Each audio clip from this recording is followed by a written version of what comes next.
यह कहानी है दो दोस्तों की जो अलग अलग शहर से थे और कॉलेज के हॉस्टल के एक ही कमरे में रहते थे। वे दोनों कॉलेज में मिले थे और दोनों में दोस्ती हो गई।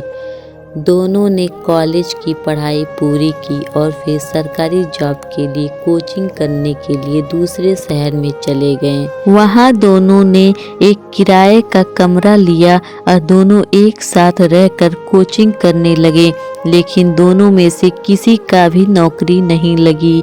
दोनों दोस्त अपने कैरियर को लेकर परेशान थे और कुछ दिन बाद वे दोनों अलग अलग शहर में चले गए।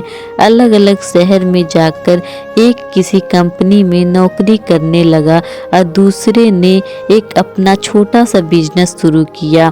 कुछ साल के बाद नौकरी करने वाले दोस्त का मन अब नौकरी में नहीं लग रहा था, क्योंकि उसे जो सैलरी मिल रही थी वो बहुत कम थी, जिसमें वह अपने परिवार का खर्चा ठीक से नहीं चला पा रहा था।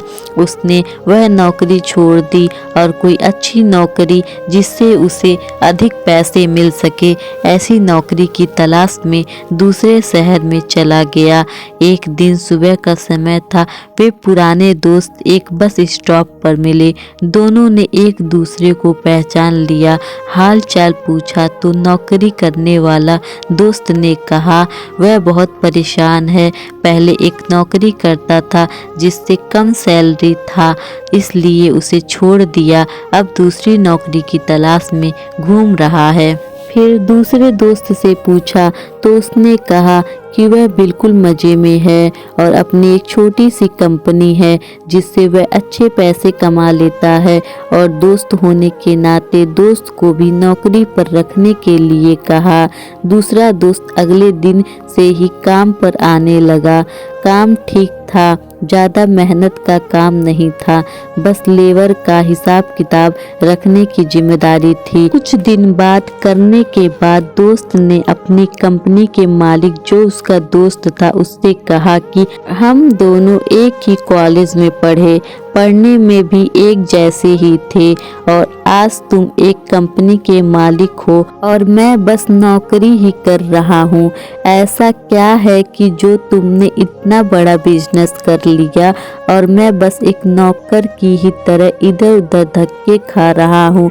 तो कंपनी का मालिक बोला कि तुम्हारी सोच जब भी नौकर वाली थी और आज भी नौकर वाली ही है। याद है तुम्हें, एक दिन हम दोनों कोचिंग के लिए जा रहे थे। कुछ दूर जाने के बाद आया कि हमारे कमरे का पंखा और बल्ब चालू है, तो तुमने कहा था कि रहने दो, किराए का ही तो कमरा है, हमें क्या फ़र्क पड़ता है कि कितनी भी बिजली फूके, पंखा खराब हो या बल्ब, सब मकान मालिक का ही तो है। और तुम कोचिंग चले गए, लेकिन मैं वापस जाकर कमरे का पंखा और बल्ब बंद करके ही कोचिंग गया था। मैं बेशक किराए के मकान में रहता था, लेकिन मैं हमेशा मालिक की तरह रहता था और आज भी मालिक ही हूँ। इस कहानी से सीख मिलती है कि हमें हमेशा मालिक की तरह रहना चाहिए।